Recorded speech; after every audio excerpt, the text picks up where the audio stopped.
Olá, caríssimos investidores! Estamos aqui no canal Professor Felipe Ribeiro, onde você aprende sobre fundos imobiliários, CRI, CRAs, securitização em geral, tá? Sem enrolação, vídeos direto ao ponto. Aproveita, já se inscreve no canal, não vai perder os novos conteúdos. Me segue lá no Instagram para saber o que está saindo por aqui, perfeito? E hoje nós vamos falar sobre a Galápagos, a gestora que tem o GCFF, que tem o GCRI, que tem o GCRA, que está em evidência. Fui lá pessoalmente, conversei com o meu amigo Felipe Souski. Confira esse vídeo, ficou muito legal. E no final eu tenho uma surpresa para vocês. Valeu!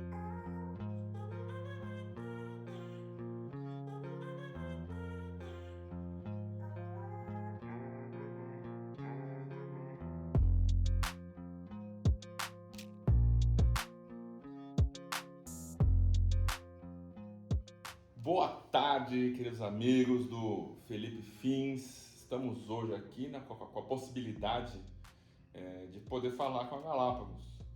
E eu brinco, né, que CNPJ é feito de CPF, né? A gente está aqui hoje com o Felipe Souski, uma pessoa que eu tenho um contato já há algum tempo e que abriu as portas para a gente poder falar um pouco da Galápagos. Conta um pouco da história para a gente, por favor, dessa gestora que é relativamente nova, mas é que eu sei que tem um DNA antigo. Então conta para a gente, por favor. Bom, primeiramente, obrigado pela oportunidade. Contando rapidamente aqui da Galápagos, como você falou, é uma gestora relativamente nova, foi iniciada aqui em 2019, mas com um grupo de sócios que tem bastante experiência, tanto no mercado financeiro quanto no mercado corporativo. Então, esses sócios se juntaram aqui, mesclando tanto experiência em uma estrutura de partnership com uma ideia inicial de criar estruturas de crédito e levar oportunidades de operações de crédito para o mercado em geral. Então, a ideia inicial da Galápagos foi formada com uma estrutura de profissionais buscando aqui soluções de crédito, operações de crédito, para trazer para os investidores oportunidades que não encontravam no mercado. No mercado comum, que a gente vê muitas vezes operações que possuem baixa remuneração ou, quando são bem remuneradas, acabam tendo um risco muito maior do que a média, porque as operações com mais remuneração e com um risco adequado acabavam sempre ficando na mão dos bancos e não chegando na mão dos investidores finais.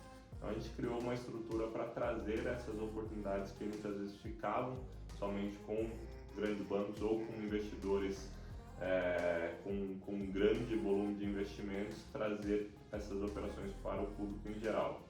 Isso através dos fundos, é isso, né? Então, os fundos, não só os fundos imobiliários, tem outros fundos na casa, ficam disponíveis como opção de investimento nas plataformas ou na bolsa, é isso? Perfeito. Hoje a Galápagos tem uma família grande de fundos, então uma das frentes que a gente atua é a gestão de fundos de investimento, né? A gente tem também a Galápagos WM, que é uma gestora de carteiras administradas, faz gestão de patrimônio direto de contas administradas, carteiras administradas de pessoas físicas. E na estrutura da Asset hoje a gente tem uma família grande de fundos, principalmente fundos de direitos creditórios, os FDICs, né? Então, dentro dessas linhas de FDICs, por exemplo, a gente tem operações de home equity, que é aquela operação de crédito com garantia imobiliária. Então, DNA da casa é imobiliário desde o começo, onde nessas operações a gente tem uma parceria com uma originadora, que no caso é o WIS, que é a antiga corretora da Caixa. Ela faz toda essa originação de ativos lá na ponta final com os tomadores dos créditos, e nós nesse FDIC fazemos a aquisição e a gestão dessa carteira de créditos. E aí, inclusive no home equity a gente faz de tempos em tempos emissões de CRI. Então esses próprios CRIs originados aqui diretamente muitas vezes são securitizados ali, se transformam em CRIs que podem ser investidos inclusive pelo nosso fundo imobiliário GCRI. Então são diversas estruturas, assim como a gente tem o home equity no imobiliário, a gente tem agronegócio, então mesmo antes da criação do Fiagro, a gente já tinha um FDIC atuando em operações de crédito no agronegócio. Temos, por exemplo, o Venture Debt, que é operações de crédito para startups. Temos operações de aquisição de ativos judiciais, de precatórios,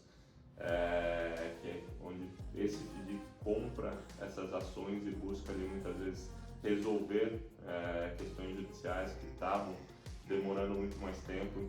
A gente também tem uma parceria com um originador que tem muita experiência nessa área, então são diversas frentes, todas voltadas para o crédito estruturado, e os nossos clientes têm acesso a essas operações por meio das estruturas oferecidas pela Galápagos.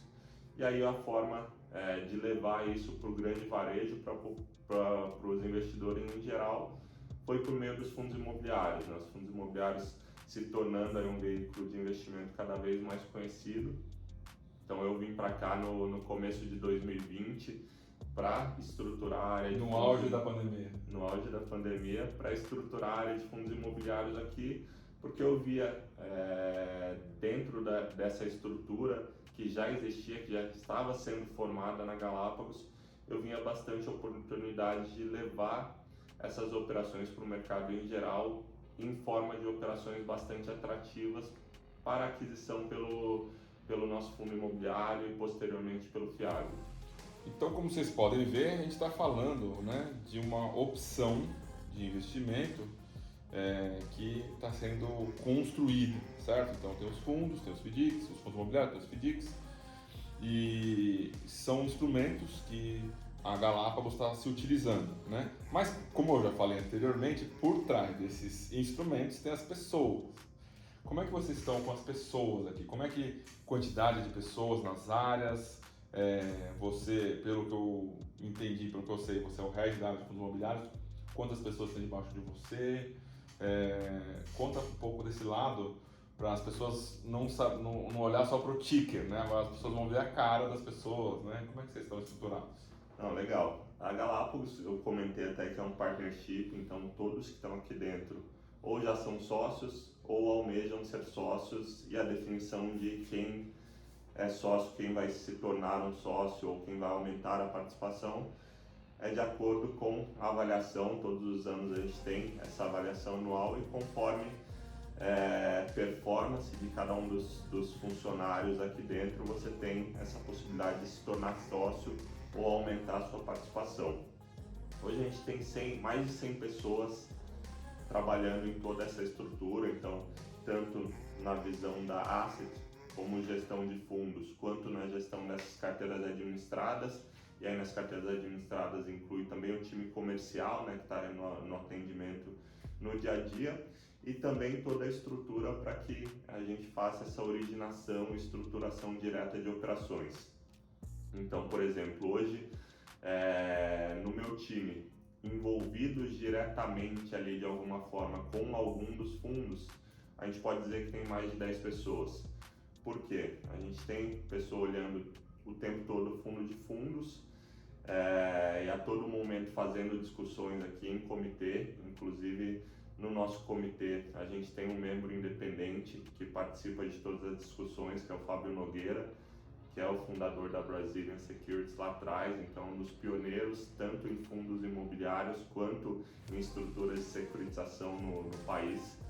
E dentro desses comitês a gente discute tanto a estratégia do fundo de fundos quanto operações de crédito para os outros dois fundos. Então na estrutura hoje de originação e estruturação de crédito, a gente tem pelo menos 8 pessoas ali envolvidas na originação inicial das operações. Então, por exemplo, para o Fiagro, a gente tem aqui um engenheiro agrônomo formado pela Exalc, que está o tempo todo ali olhando operações, outras 3 pessoas nessa área de originação, com outros 3 analistas de crédito que fazem tanto essa análise de crédito e aprovada a operação, essa estruturação, ou seja, o que foi aprovado aqui em comitê, para isso ser refletido na documentação, mais 4 advogados trabalhando diretamente em toda a parte de due diligence. Obviamente a gente sempre contrata um assessor legal externo também,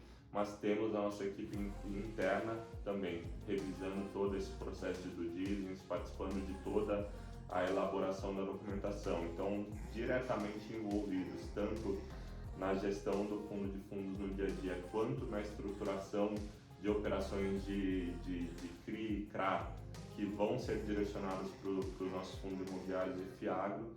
Tem mais de 10 pessoas no dia a dia. E aí, obviamente, posteriormente, a gente também tem todo um monitoramento de características de crédito dessas operações, então essa atualização de parâmetros das operações. A gente faz um comitê trimestral aqui onde a gente passa operação por operação investida para discutir como estão os termos de crédito, se as projeções que a gente aprovou no comitê inicialmente, se elas estão se concretizando ou se você tem, ou se é uma operação que a gente vai ter que acompanhar mais de perto, porque, por exemplo, curva de vendas de uma incorporação imobiliária, se ele não está seguindo a curva de aumento de vendas que a gente planejava, por exemplo, vamos ficar mais próximo desse incorporador, entender o que está acontecendo, ou mesmo custos, né? A gente teve recentemente essa grande alta no INCC, então inflação de custos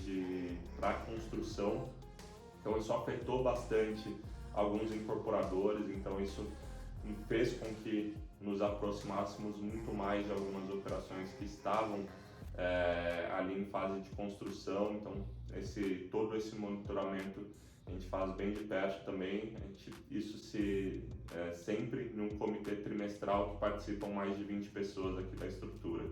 Então hoje a Galápagos com mais de 100 pessoas, sendo que se a gente olhar entre comitê executivo, o comitê de investimento imobiliário e o comitê de investimento agro, passam ali pela discussão direta do fundo mais de 30 pessoas, fora a área operacional aqui dentro, que também faz todo o contato com o administrador, revisão de todos os preços dos ativos, revisão de todas as taxas que estão sendo cobradas, todo dia a gente bate, por exemplo, o caixa do fundo, então toda essa parte operacional também com um time específico, olhando isso aqui dentro.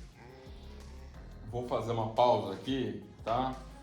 Para vocês entenderem. Então, se você não está entendendo necessariamente o que é uma due diligence, aqui em cima eu vou deixar um card aqui, você já vai ver um vídeo explicando o que é uma due diligence, tá? Essa pessoa que o Solski falou, o Fábio Nogueira, ele é, vamos dizer assim, equivalente a uma outra pessoa do mercado que tem o seu Instagram, que tem uma outra gestora, que é o Moise. Eles trabalharam juntos lá, né? Então, é desse tipo de pessoa que o comitê usa como um membro independente, correto? E então isso traz um olhar de fora da casa, mas um olhar com muita experiência, tá? Então esse é um ponto que, vamos dizer assim, joga para frente, né? Vamos dizer, dá valores a mais à gestão da Galápagos. Então isso tudo se traduz, né, de alguma maneira em estratégias, em produtos. E aqui na Galápagos, no presente momento, a gente tem 3 fundos. O GCRI, que a gente já falou no podcast, e que tem um vídeo que vai estar aparecendo agora aqui para vocês. Tem o GCRA, que é, se não me falha a memória, o primeiro FIAGRO. Primeiro FIAGRO do Correto? Brasil. Exato. Primeiro FIAGRO do Brasil, porque os outros que existem, eles saíram como fundos imobiliários destinados a imóveis do agro, tá? Então o primeiro é aqui, GCRA, e o GCFF, que é o primeiro fundo da casa, é isso? O primeiro fundo da casa. Então a memória está funcionando bem. A gente sabe, né, que os fundos do agronegócios, eles estão em voga, estão em ascensão. Vamos falar primeiro deles, por favor. Perfeito. O GCRA, primeiro FIAGRO do Brasil, ele veio num momento ali em que a gente, com a visão de carteiras administradas, já vinha fazendo muitas operações de CRA. Então toda essa estrutura de originação, estruturação de operações, ela já vinha funcionando para operações de agro. Então o nosso engenheiro agrônomo que eu comentei já vinha trazendo operações, além de parcerias com outros originadores que estavam sendo direcionadas para essas carteiras administradas, e a gente não via a possibilidade de montar um fundo exclusivo de CRA. Por quê? Se você faz um fundo aberto, ou seja, um fundo que tem resgate de cotas, você não consegue fazer operações estruturadas, ou seja, operações que são ali mais complexas, que envolvem nomes muitas vezes não tão conhecidos do público em geral, mas que envolvem boas estruturas de garantia com devedores com boa capacidade de pagamento, mas que não são tão conhecidos. Então, essas operações mais estruturadas, normalmente elas não têm liquidez no mercado secundário, porque elas foram estudadas especificamente por nós, pela Galápagos, e estruturadas diretamente. Então, ninguém saiu oferecendo no mercado, e outra casa que vai começar a olhar, vai olhar do zero, mas vai olhar no momento em que o tomador não está mais tão interessado em falar, porque ele já tomou o dinheiro, ele já fez o primário, já captou os recursos. Então a gente entra nesse momento onde o tomador está aberto a entregar mais garantias, a abrir todos os números para a gente, a participar de um processo de diligência que a gente comentou e um processo de auditoria. Então, entrando nesse momento, essas operações a gente consegue fazer uma análise completa de crédito que muitas vezes uma outra casa teria que olhar do zero, muitas vezes não teria acesso a não teria essa mesma abertura com os tomadores que a gente tem nesse momento. Então é uma dificuldade maior de você ter liquidez para essas operações no secundário. Então, um fundo aberto, se você tem resgate de cotas, você precisa vender suas operações estruturadas para ter essa liquidez. Então, a gente não via a possibilidade dessas operações de CRA irem para alguma estrutura de fundos. Então, iam direto para essas carteiras administradas de pessoas físicas. E aí, quando começou a surgir, ver a criação da lei, depois a regulamentação pela CVM, a gente falou, é o produto que a gente estava esperando, que é o irmão dos fundos de CRI, para a gente fazer todo sentido. Então a gente já se envolveu ali com B3, com Ambima, com todos os órgãos ali que estavam trabalhando na formatação do produto, e a CVM veio com uma surpresa bastante positiva de ter adaptado ali inicialmente a regulamentação dos fundos imobiliários, ou FIPs ou FIDICs, de acordo com qual fosse o objetivo desse FIAGRO, e a partir de agosto do ano passado foi disponível para registro no Brasil os FIAGROS, e ainda dentro de agosto a gente liquidou e encerrou a primeira oferta do nosso FIAGRO. Foi uma oferta 476, ou seja, voltada para investidores profissionais. Ou seja, a gente não foi a mercado, não ofereceu esse fundo para quem não era cliente da casa, para quem não investia em operações do agronegócio conosco ainda, porque produto novo, a Galápagos, uma gestora mais recente, a gente falou, vamos criar o track record, vamos mostrar para os investidores qual o perfil de investimento das operações, qual o nível de taxa, qual o nível de risco que a gente vai ter nas operações, e posteriormente a gente leva esse fundo para o público em geral. E foi isso que a gente fez. Em dezembro a gente fez uma segunda emissão, e aí sim uma emissão ICVM 400, aberta para o público em geral, então ficou disponível ali nas plataformas. E hoje, após essa segunda emissão, quando a gente fez a apresentação do fundo para o mercado em geral, a gente abriu também o fundo para negociação no secundário, então todo mundo hoje tem acesso à aquisição de cotas por meio do TIC GCRA 11. Vou deixar aqui um vídeo, né, explicando o que é um fundo agro, essas denominações que o Souza está falando, né, que são 3 tipos de fundos. Tem um vídeo aqui com o José Alves justamente falando desse tema, tá? Então, né, vocês já estão acostumados a ouvir a gente falar dioturnamente dos riscos do imobiliário, localização, vacância, quando um fundo de CRI, a questão do crédito, setor. Então, esse assunto já estão até um pouco, alguns de vocês, cansados de saber. Souza, conta pra gente um pouco dessa diferença dos riscos do agro com os riscos do imobiliário. Tá. Eu vou falar da cadeia primária ali, que são os produtores. Então, dentro da cadeia do setor agro, você tem as indústrias ali, então cada componente ali da cadeia vai ter riscos específicos. Mas falando diretamente do produtor agro, que é o que a gente tem olhado mais operações, tem visto mais oportunidades, esse produtor ele corre inicialmente 2 riscos muito grandes ali e que precisam ser muito analisados, que é o primeiro risco climático, né, de ter uma quebra de safra ali por diversos motivos, e o segundo, essa produtividade. Então você tem riscos por exemplo, de ter pestes ali na produção. Então, de acordo com a região, a gente consegue analisar muito bem esse histórico. Então, por exemplo, Mato Grosso, que é hoje a região mais premium ali do agro brasileiro, você tem um histórico muito grande. A gente analisa, por exemplo, o índice pluviométrico de cada uma das regiões. Então, quando a gente vai analisar um produtor, vai fazer a aprovação de um produtor aqui no nosso comitê de crédito, a gente vai analisar o índice pluviométrico da região para ver nos últimos 20 anos frequência de chuva em cada um dos meses, se chove no momento certo, e isso se reflete muito em quanto esse produtor produz. Se ele produz 60 sacas de soja por hectare, se ele produz 70, se ele produz 50, então isso afeta muito a margem de quanto ele vai ter de recursos pós-custos de produção para pagar dívidas, por exemplo. E essas projeções a gente faz de forma bastante conservadora. Então, preço das commodities nesse momento, a gente tem visto esses preços bastante altos. A gente faz nossas projeções com preços extremamente conservadores. Produtividade, hoje um produtor que produz 60 sacas por hectare, a gente vai fazer projeção com 45 sacas para ver se nesse cenário aguentaria continuar pagando a dívida. Então você se protege, vamos dizer assim, desses riscos, fazendo projeções bastante conservadoras e vendo se ainda nesses cenários esse produtor conseguiria arcar com a dívida. E aí, obviamente, uma característica importante dos produtores é que muitos não estão acostumados a ter acesso ao mercado de capitais, então muitos ainda estão se estruturando, não tem uma auditoria. Uma das operações que está na nossa carteira demorou mais de 4 meses em processo de fechamento do mandato da operação, ou seja, fechamos os termos básicos da operação até a gente liquidar.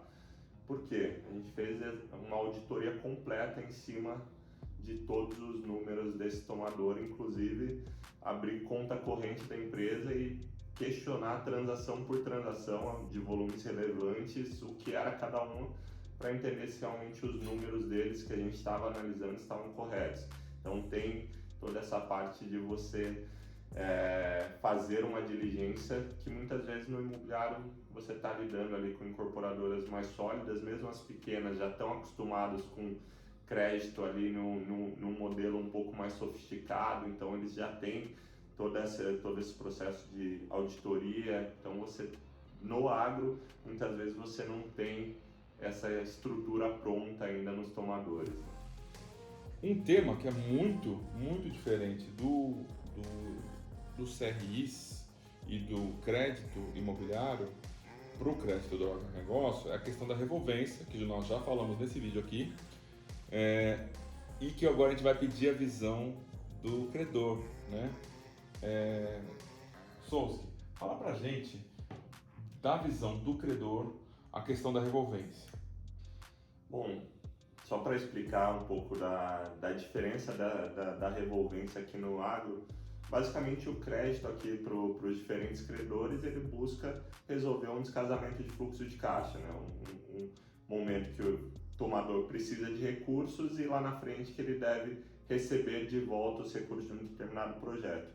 No imobiliário, muitas vezes, esse prazo é muito longo. Então, você tem um projeto imobiliário que, do momento inicial dele até a sua conclusão, até o momento da monetização, pode demorar 3, 5, 7 anos e você consegue fazer uma operação de CRI que vai resolver esse descasamento. No agro, muitas vezes, esse descasamento é curto. Por exemplo, você tem regiões que fazem uma safra, regiões que fazem 2 safras até mais por ano.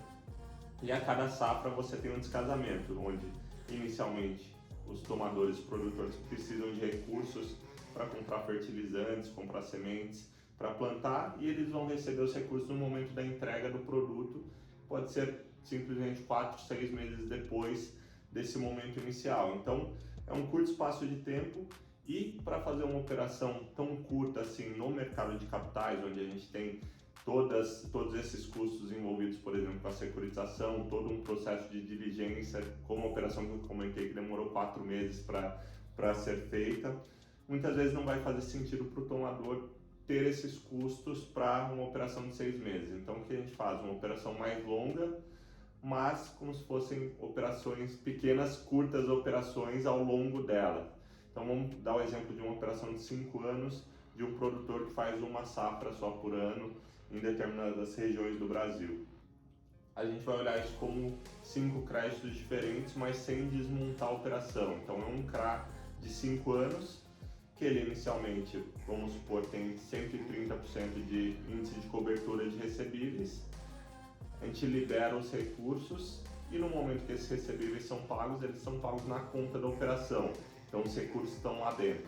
Eu só vou liberar esses recursos novamente se ele aportar recebíveis de novo já da próxima safra. Então, a partir do momento que ele está começando a trabalhar na próxima safra dele, já vendendo o produto que ele vai plantar, ele aporta os recebíveis aqui, faz a cessão fiduciária desses recebíveis e eu libero novamente os recursos. Então, é como se a operação começasse de novo ali dentro do mesmo CRA que está dentro da nossa carteira.